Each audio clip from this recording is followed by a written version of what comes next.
নির্বাচনের আগে বিজেপির পক্ষ থেকে প্রতিশ্রুতি দেওয়া হয়েছিল যে ক্ষমতায় এলে বেকার ভাতার পরিমাণ মাসিক ১,৫০০ টাকা থেকে বাড়িয়ে ৩,০০০ টাকা করা হবে।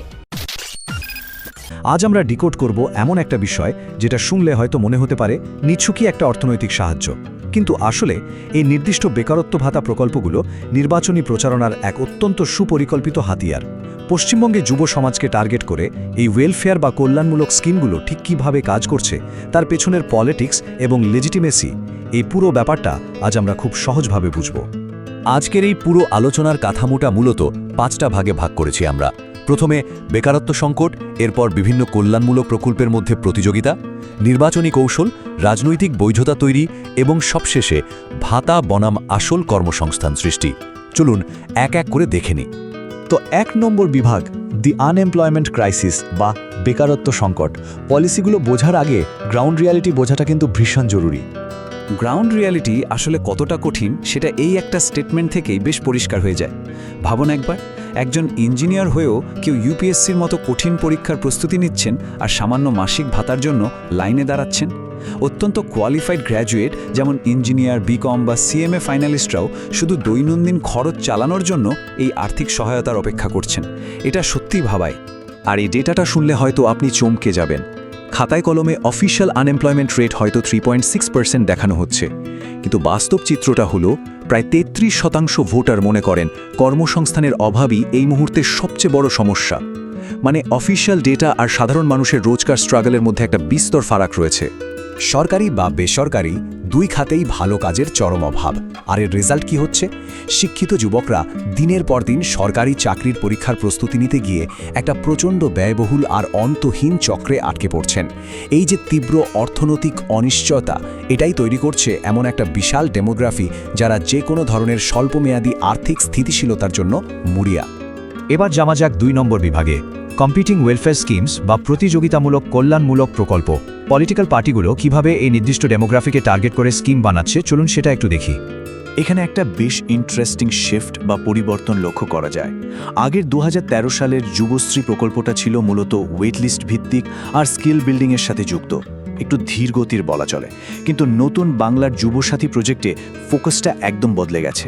এখন লক্ষ্য হলো সরাসরি আর সাথে সাথে ব্যাংক অ্যাকাউন্টের ডিরেক্ট ক্যাশ ট্রান্সফার, কোনো ওয়েটিং লিস্ট নেই, সরাসরি টাকা। আর একেই বলে একেবারে ক্লাসিক কম্পিটিটিভ ওয়েলফেয়ার পলিটিক্স। একটা দলের ১৫০০ টাকার ভাতার কাউন্টারে অন্য একটা দল সদ্য নির্বাচিত হয়েই যুবশক্তি প্রকল্পের মাধ্যমে সেটা ১ লাফের ডাবল করে ৩,০০০ টাকা দেওয়ার প্রতিশ্রুতি দিয়ে দিল। জাস্ট ভাবুন ভোটের অঙ্কে এই নাম্বারগুলোর ইম্প্যাক্ট কতটা জোরালো। কিন্তু টাকাটা হাতে পাওয়া কি অতটাই সহজ? একদমই না। এই সুবিধাগুলো পেতে গেলে আপনাকে কড়া আমলাতান্ত্রিক গোলকধাঁধা পার হতে হবে। মাধ্যমিকের অ্যাডমিট থেকে শুরু করে আধার, ভোটার কার্ড, লিঙ্ক করা ব্যাংক পাসবুক, লিস্টটা বেশ লম্বা। এর যে কোনো একটা মিসিং মানি, অ্যাপ্লিকেশন বাতিল। এর মূল কারণ অবশ্যই দুর্নীতি রোধ করা এবং টার্গেটেড মানুষের কাছে এই টাকা পৌঁছানো নিশ্চিত করা। আপনাকে নির্দিষ্ট পোর্টালে গিয়ে অ্যাপ্লিকেশন করতে হবে, একদম পারফেক্ট ফরম্যাটে ডকুমেন্ট আপলোড করতে হবে, আর দরকার পড়লে হেল্পলাইনেও যোগাযোগ করতে হবে।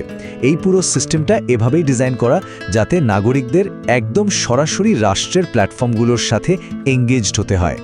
এবার আমরা মাইক্রো লেভেল থেকে একটু ম্যাক্রো লেভেলে যাব। ৩ নম্বর বিভাগ, নির্বাচনী কৌশল বা ইলেকটোরাল মোবিলাইজেশন স্ট্র্যাটেজি।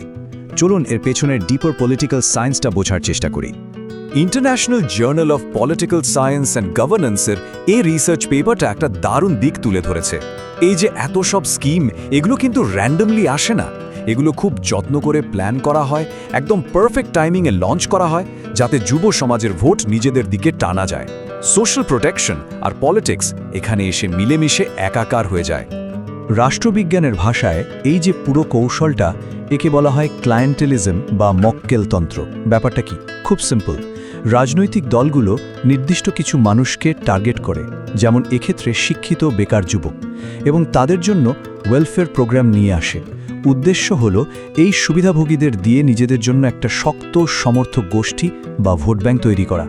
টাইমিংটা খেয়াল করেছেন? নির্বাচনের সাইকেলগুলোর ঠিক আশেপাশেই এই স্কিমগুলো যেন জাদুর মতো বাজারে চলে আসে।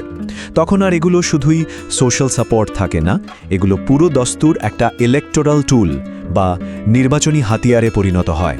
ওই যে 1500 টাকা বনাম 3000 টাকার প্রতিশ্রুতি, পুরো গেমটাই এখানে। ভারতের মতো এত বড় একটা মাল্টিপার্টি ডেমোক্রেসিতে এই ধরনের টার্গেটেড ক্যাশ ডিস্ট্রিবিউশন প্রোগ্রামগুলো রাষ্ট্র আর নাগরিকের মধ্যে এক ধরনের দরকষাকষির দারুণ মাধ্যম হিসেবে কাজ করে। লং টার্ম পলিটিক্যাল জোট তৈরি করতে বা আইডিওলজিক্যাল কমিটমেন্ট ধরে রাখতে এই পদ্ধতিটা ভীষণ কার্যকরী। কিন্তু ইন্টারেস্টিং ব্যাপার হলো, যখন পলিটিশিয়ানরা পাবলিকলি স্কিমগুলোর পক্ষে কথা বলেন, তখন তারা অন্য ল্যাঙ্গুয়েজ ব্যবহার করেন। তারা কথা বলেন সোশ্যাল জাস্টিস বা সামাজিক ন্যায় বিচার নিয়ে। টি.এইচ. মার্শালের সোশ্যাল সিটিজেনশিপ থিওরি অনুযায়ী তারা দাবি করেন যে বাজারের এই তীব্র প্রতিযোগিতায় তরুণদের রক্ষা করা রাষ্ট্রের নৈতিক দায়িত্ব। চলুন এবার 4 নম্বর সেকশনে ঢোকা যাক, বিল্ডিং পলিটিক্যাল লেজিটিমেসি। এই স্কিমগুলো চালিয়ে সরকার কিভাবে নিজেদের রাজনৈতিক বৈধতা আরও স্ট্রং করে সেটা এবার একটু তলিয়ে দেখি।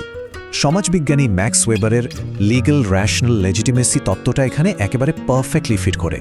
এই যে ডিরেক্ট বেনিফিট ট্রান্সফার আর এত কড়াকড়ি, এতে করে হয়তো কিছু মানুষের অসুবিধা হয়, কিন্তু দিনের শেষে সরকার একটা মেসেজ দেয়। মেসেজটা হলো আমরা ট্রান্সপ্যারেন্ট, আমরা লোকাল লেভেলে দুর্নীতি রুখতে পারি। এতে রাষ্ট্রের ক্রেডিবিলিটি অনেকটা বেড়ে যায়। এটা আসলে স্টেট আর সিটিজেনের মধ্যে একটা খুব হিসেবি ট্রানজ্যাকশন বা লেনদেন। স্টেট দিচ্ছে ক্যাশ রিলিফ আর সিটিজেনরা দিচ্ছে ইলেকটোরাল সাপোর্ট বা ভোট। ডিজিটাল পোর্টালগুলো এই ডাইরেক্ট ইন্টারাকশনকে আরও ইজি করে দিয়েছে। আর অন্যদিকে বিরোধী দলগুলো বসে নেই, তারাও নিজেদের মতো করে কাউন্টার স্কিম নিয়ে হাজির হচ্ছে। গ্রাউন্ড রিপোর্ট থেকে পাওয়া এই কথাটা একটু মন দিয়ে শুনবেন। একজন হোটেল ম্যানেজমেন্ট গ্র্যাজুয়েট বলছেন যে এটা তার অধিকার। মানে সিটিজেনরা এখন আর এই স্কিমগুলোকে রাষ্ট্রের কোনো দয়া বা চ্যারিটি হিসেবে দেখছেন না, তারা এগুলোকে নিজেদের ফান্ডামেন্টাল রাইট বা মৌলিক অধিকার হিসেবে গ্রহণ করেছেন। এই মাইন্ডসেট শিফটটা কিন্তু সাংঘাতিক। আর এবার আমরা চলে এসেছি আমাদের শেষ এবং 5 নম্বর সেকশনে, ওয়েলফেয়ার ভার্সেস জব ক্রিয়েশন বা কল্যাণমূলক প্রকল্প বনাম আসল কর্মসংস্থান সৃষ্টি। এখানে একটা বিশাল কন্ট্রাস্ট আছে, মানে পুরোটাই দুই মেরুর ব্যাপার। একদিকে আছে 1500 বা 3000 টাকার শর্ট টার্ম রিলিফ, জাস্ট কোনো মতে টিকে থাকার জন্য। আর অন্যদিকে আছে বড় বড় ক্যাম্পেইন প্রমিস, যেমন 1 কোটি নতুন চাকরি, ভ্যাকেন্সি ফিল আপ করা বা স্টার্টআপের জন্য 10 লাখ টাকার অনুদান। এই দুটোর মধ্যে টেনশনটা আজকের আলোচনার একটা অন্যতম মূল বিষয়। স্কিমগুলো পলিটিক্যাল ক্যাপিটাল বা ভোট হয়তো বাড়াচ্ছে, কিন্তু অ্যাকাডেমিশিয়ানরা একটা সিরিয়াস ওয়ার্নিং দিচ্ছেন। তারা বলছেন এই সাময়িক ভাতাগুলো কাঠামোগত বা স্ট্রাকচারাল কোনো সমাধান দিচ্ছে না। যে কারণে একজন পিএইচডি স্কলার বা ইঞ্জিনিয়ারকে বেকারত্বের লাইনে দাঁড়াতে হচ্ছে, সেই মূল সমস্যাটা কিন্তু থেকেই যাচ্ছে। আজকের এই এক্সপ্লেনার শেষ করার আগে এই একটা ভীষণ প্রভোকেটিভ প্রশ্ন আপনাদের জন্য রেখে গেলাম। মাসে 1500 বা 3000 টাকার ভাতা কি সত্যিই কাঠামোগত কর্মসংস্থান এবং সত্যিকারের সুযোগ সৃষ্টির বিকল্প হতে পারে? এই প্রতিযোগিতামূলক কল্যাণমূলক রাজনীতির আলটিমেট কস্ট বা আসল মূল্যটা ঠিক কি, একটু ভেবে দেখবেন।